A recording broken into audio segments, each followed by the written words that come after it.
All right, welcome back to the Daily Mastermind. George Wright III with your daily dose of inspiration, motivation, and education. And we are going to get into some really good stuff today. I'm super excited to have a special guest on the show, Donny Case. How are you doing, Donnie? I'm doing just fine. You doing okay? I'm doing great. I'm excited. You've got such a great background to get into some of this stuff. We got people that, because we have people that listen to our show that are CEOs, business owners, investors, funding sources. But at the end of the day, they're always looking for those strategies, the stories, and you've got a great one. So let me give you a little intro before we get into it. For those of you just joining, by the way, if you haven't already, make sure you hit that like and subscribe button so we can make sure you don't miss any of these episodes. But I'm going to talk to you today with our special guest, Donny Case. And just to give you some of his background, he's a HVAC industry veteran. I mean, he's had a career we're going to go deep into, but he's also the founder of Air Scientist Solutions. And he's an inventor, an innovator, a global impact leader, because just under his leadership, the company's grown to serve multiple continents, impacting millions of lives. And he recently won the award, the 2024 Global Recognition Award, for his contribution in tech-driven sustainability. So he's super passionate about what he does, and he's got some great stories. So, Donnie, I'm really glad you're here, man. Thanks for taking some time. It's my pleasure. Well, listen, let's do this. Can you do me a favor and just share a little bit of your journey? Because I'm sure some people are thinking, okay, HVAC industry, and now he's a founder, scientist, inventor, whatever. Share us your background and what took you into this field on some of these cool innovations we're going to talk about today. Okay, it's kind of a long story, and I'll make it brief. I'm a military veteran. I picked up my first set of Freon gauges when I was in '82 in the Navy. I got out of the military and I went into the HVAC and technician, and I owned my own company. And during the time that I was owning my own company, I was noticing a lot of things about it. So later, after a long term of noticing things, I went to college in 2009. I came out of college with a master's degree in 2015. I think outside the box, I didn't want to go in. I already had an engineering background from what I had been doing. I knew the HVAC industry. I went and got a master's in environmental policy and legal studies.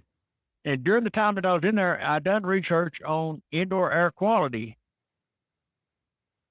And doing the research on the indoor air quality, during that time, I was also doing research, was going out and bidding jobs, doing things, and looking at the overall operation of how its systems were and how they had been the same for years on year. And wanting to do an impact on air quality, health, and all these different things with a science degree and applying it to the mechanical side, I turned over to working with doing, instead of changing the environment outside, I figured I couldn't do that. It's going to take nations. I would change the environment inside. Changing the environment inside, I noticed that a lot of the things that were put in air conditioning back in the very beginning were totally obsolete, outdated, and they stayed on that track. So I came up with a method and a plan of total change. And I have an excess of about 40 something patents that I'm going to be coming out with. The first one that I came out with is the Wi-Fi Smart Unit. And the first one is going to be in a retrofit. So it'll go into a new unit or it can go into an existing unit. And Wow. that's where I'm at now. Yeah, no, I love that. And actually I want to dig into a bit of that, but I want to point something out to people here, because one of the reasons I asked Donnie to be on the show, and as you guys know, there's not very many people that I'll interview on the show, because usually what I'm looking for are these success pieces that most people overlook. And what I wanted to point out is so there's a lot of people in HVAC, there's a lot of people in engineering, there's a lot of people but you were not only inquisitive, this is the point I want to make to people. He was questioning how things work, how they weren't working. He really wanted to understand. But the other thing that I really love about what you just said, and I don't know if this is just something you've been your whole life or not, but you also didn't just accept the way things were working. You were asking yourself, this doesn't make sense. And it's the most successful people out there are the ones that don't just take at face value why we do things we do. Most people go their whole Mhm. lives, they don't even know why we do things we do. But you were questioning that. And had you not been doing that, now correct me if I'm wrong, had you not been Mhm. questioning that, you probably would have never come across this technology, this new solution, and things like that that drove you to that direction, right? Were you just always an inquisitive person? Uh, During the time of before I went to college, I had a thing about the indoor air quality and all the products and stuff that they had going on with it, and I just didn't feel that it was doing what it should. And I had to know a lot more about it. So yes, I had to have answers that I wasn't able to attain just being in the field. I had to have a degree and the caps on the studies to go behind it. And I'd What? done it from aspect of science because I didn't want a mechanical degree, which is what most heating and air Yeah, people do. They got a mechanical, electronics yeah. degree, or something of that nature. Mine was a science degree. Yeah, so you actually just made a great point I also want to point out to people, and that is that, don't assume the path. And also, you got passionate about air quality, right? Most people hear HVAC and they think business, engineering, whatever. Mm. But there was actually some interest and passion behind air quality, and you found Right. the avenue you could affect it in. Okay, cool. So let's talk about this new Wi-Fi technology, this first patent that you said you're bringing to market. Tell us what that is and how is it different than what people normally know? Tell us what the product is and how it works. But what it is it's a board that will go inside the HVAC unit, and it will communicate information from your unit to your telephone through an app.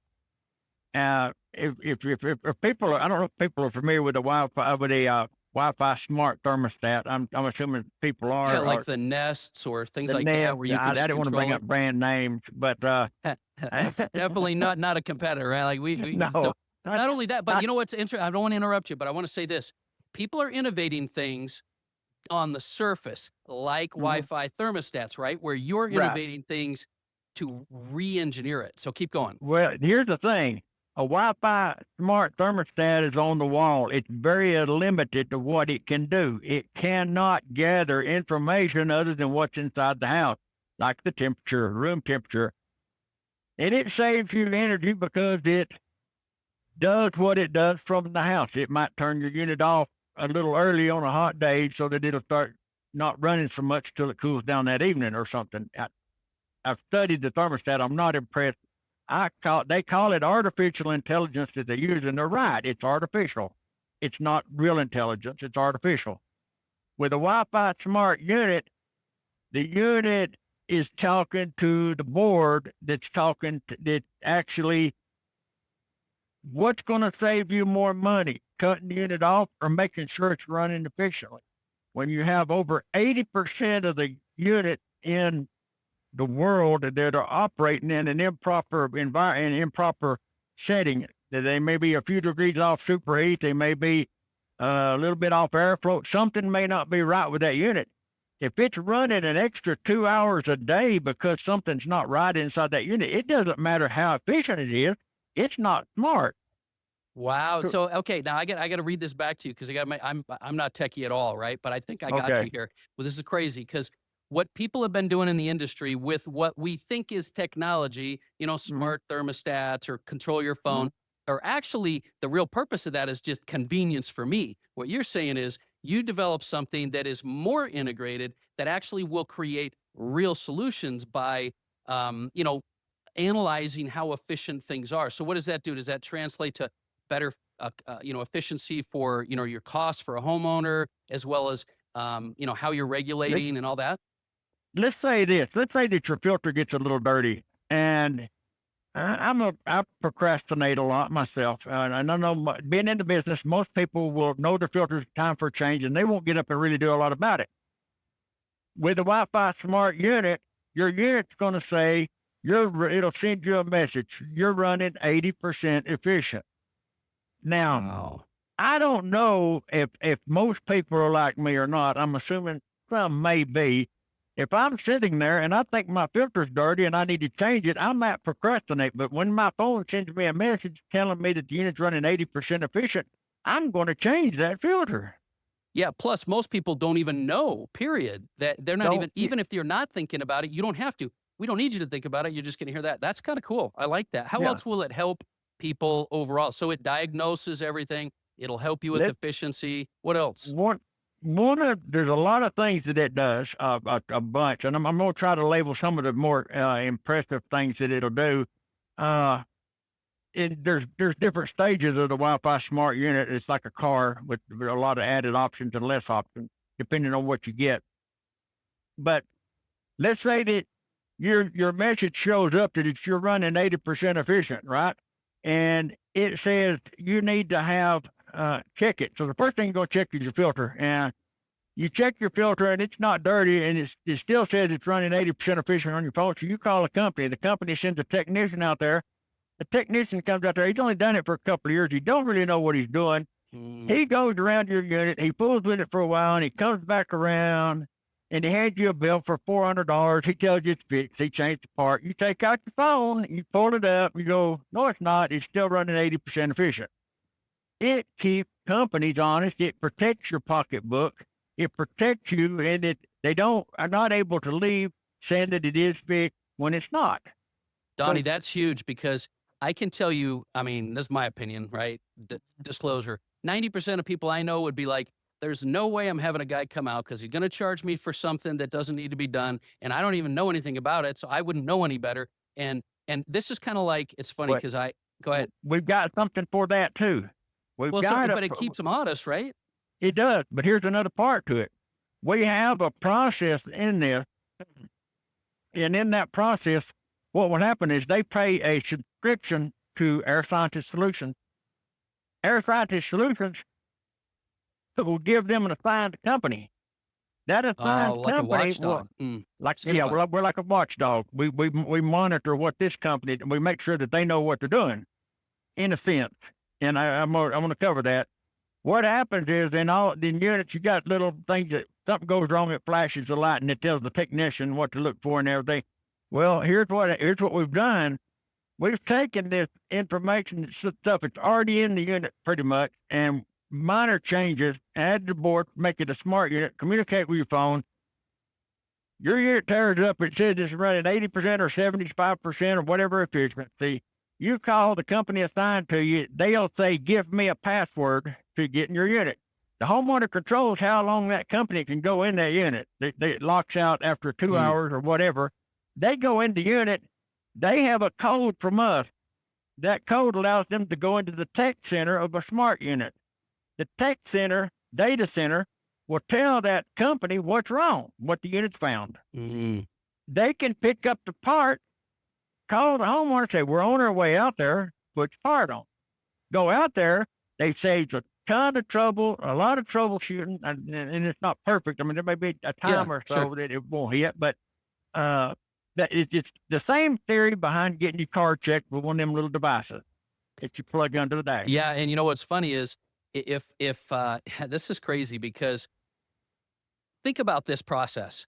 Normally, you have to pay money to have someone come out to And figure diagnose. out what it is. And you're Right. paying money and you don't even know what it is. And it could be something you could have fixed or you can't fix or you can't afford to fix, but you have to pay the money anyway. Here's what's crazy, and then we'll kind of move on. I love the idea that technology is being applied to a lot of things. Mhm. What I think I want to highlight about you and your technology is you're not adding efficiencies and things. Yes, you're doing that.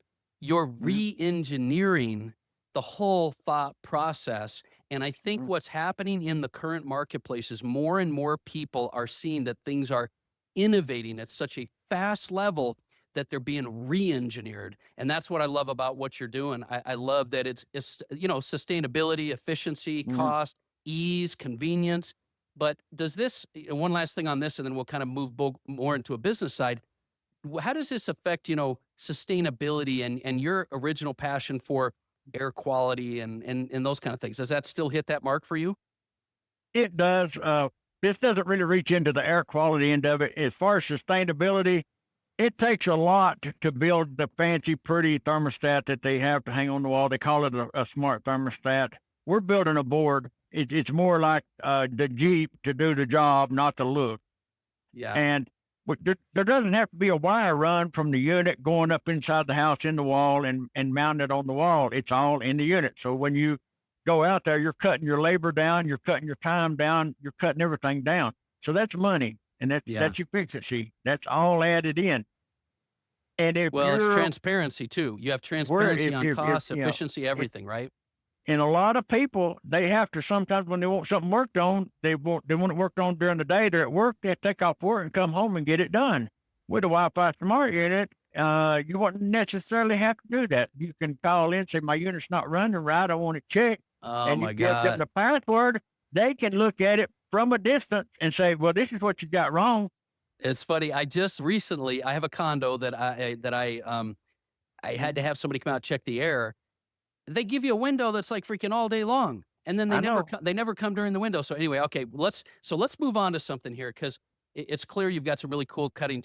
There's no way we could possibly go through all the stuff you have, but cool stuff coming. Right. I want to ask you for the listeners, you know, what kind of challenges did you face? Because I think it's one thing to come up with a really cool next gen thing, but to innovate, what kind of challenges are you facing bringing this thing to market? For your business, what did you have to overcome? What are some things that you've had to do in order to really establish yourself as a player in the industry? Give us just some of your, challenges or obstacles, because most people in business they're dealing with obstacles, and you're knocking these obstacles down. What are some of the biggest ones you've had to deal with? Uh, some of the biggest ones are bringing aboard investors and people coming into it that want to get behind this and it's a startup. It's deep tech. It's very complex, but it's very big, and it's going to be a massive change of an industry. Is what it's going to be. So that that change has been a thing. The other obstacle that we hit was going out and trying to figure out who was going to want to buy this or who was going to want to move on it. If we were wasting our time or if people would really consider that. So we had to do that. And we approached different retailers, different heat and air companies. We done like a survey of heat and air companies and people in general. And we didn't really have any negative feedback.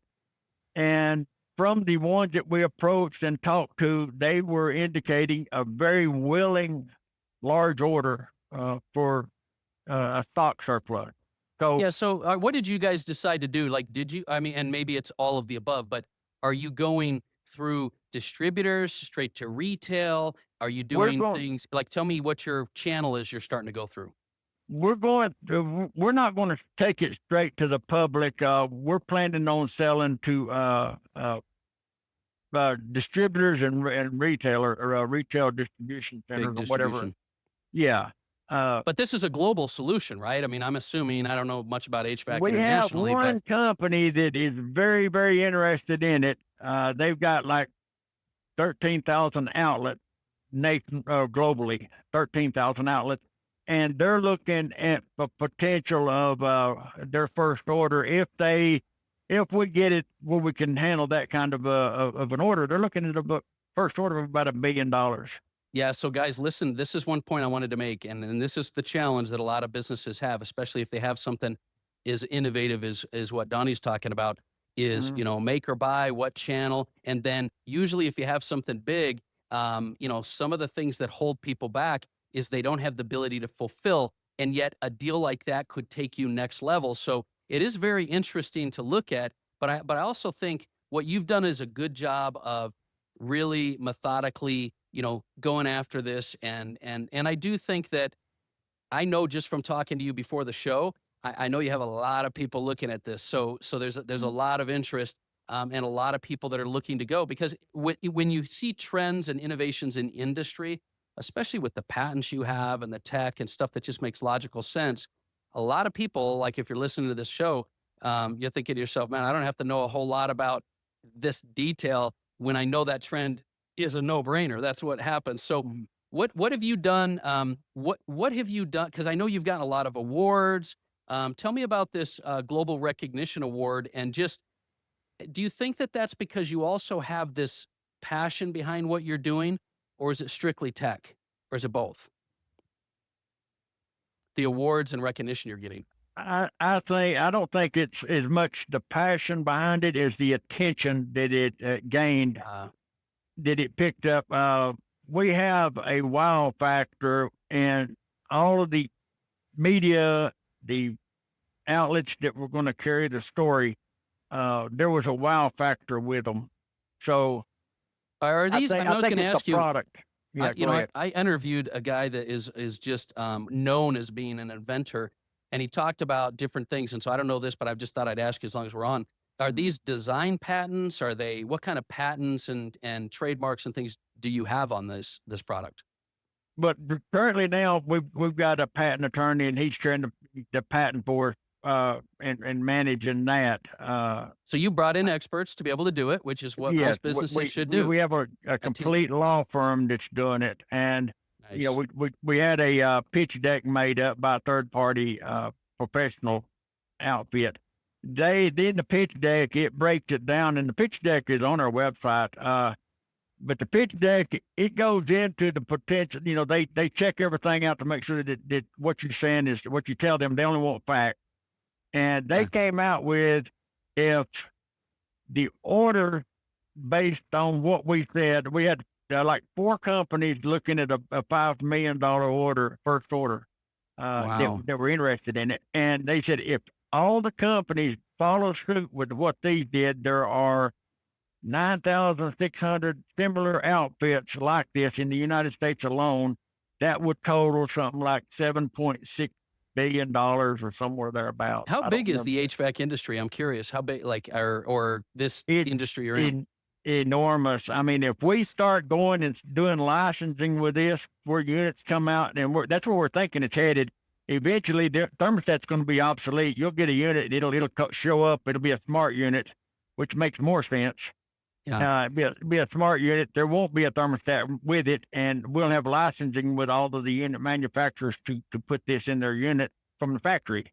Wow. And then we got an open sale of the retrofit kit, which will go on any older unit. You can take a Mhm. 20-year-old unit that they're running and make it a smart unit with less trouble than changing the thermostat on the wall.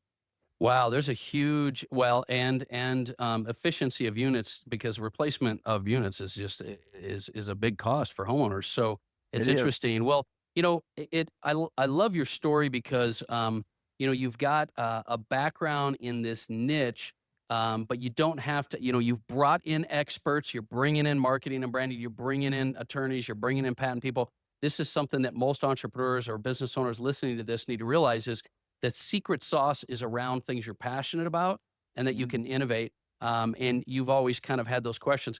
What advice would you give entrepreneurs that are maybe looking to innovate or get into industry? Is there any personal advice you'd kind of give them? You would do differently, maybe, or over if you could do it again? Well, no, I don't know that I would. I don't know that there'll be a different way that I would do it. It's been a journey and a fight all the way through. The only advice I give is believe in what you do and stay with it. Don't give up. Yeah. Whatever the fight is, stay in the fight, because it's going to be a roller coaster ride. It's going to be ups and downs. Stay in the fight.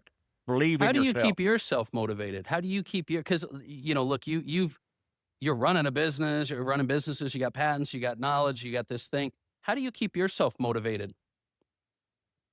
I stay I stay focused on the positive things. I stay focused on the goals and achievements, and the ultimate goal of what I'm trying to get out of this.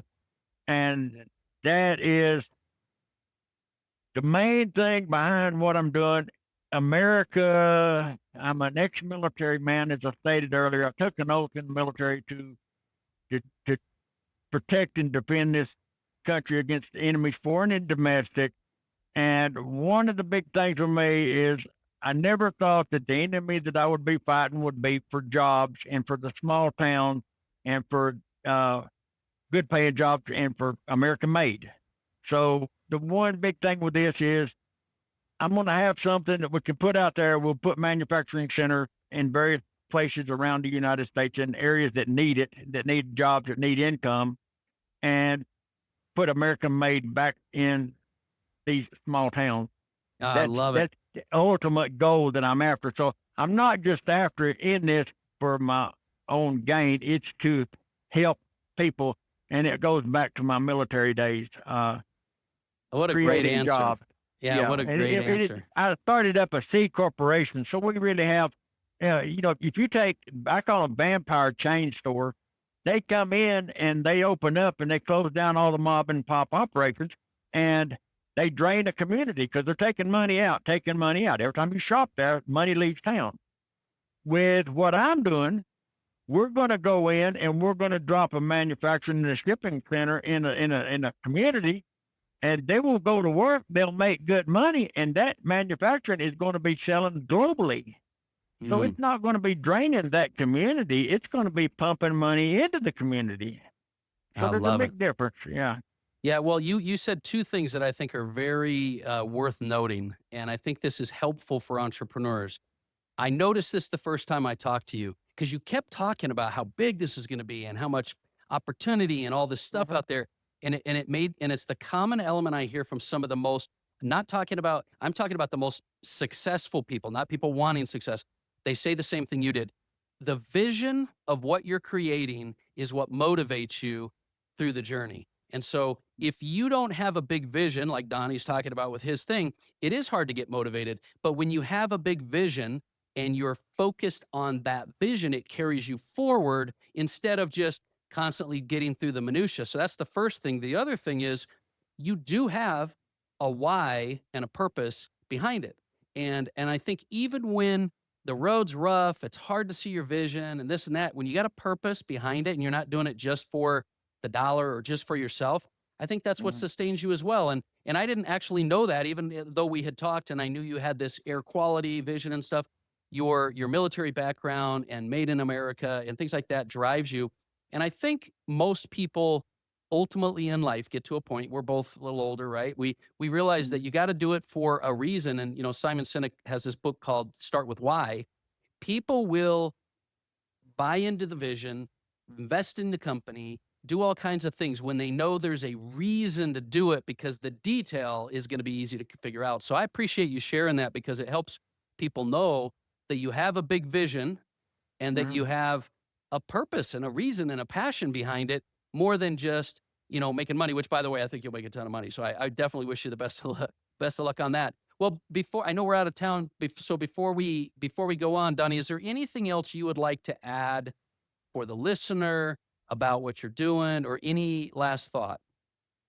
Well, the one thing that I would like to add between with anything that we do, it is ultimately about people. So uh, that that is my big thing.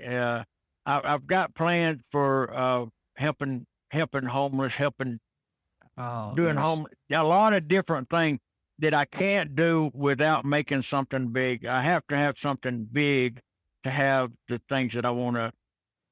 Uh, a homeless You a could do homeless more good center. with something big than without it, Right. right? Yeah. Exactly. People over I profit. sit back and watch people not living. They're living on the street. They're having a hard time. They can't eat. They don't have, and I can do something if I've got something to do with. And that's one of the big things. So it's not just about providing jobs as much as it is helping people in general, whether it be a job or help them get on their feet or for their home, anything in that nature.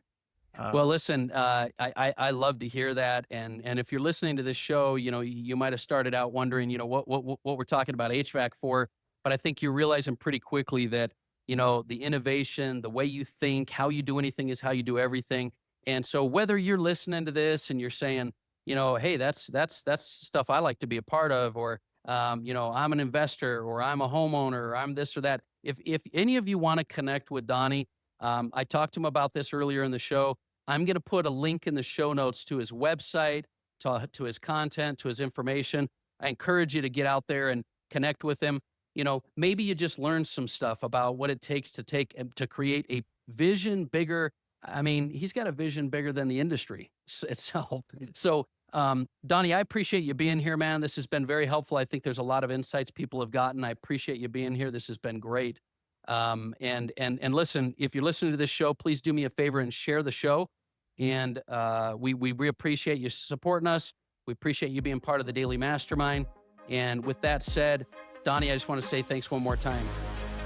Okay, thank you. It was an honor to talk with you. All right, guys, have a great day. We'll talk with you soon.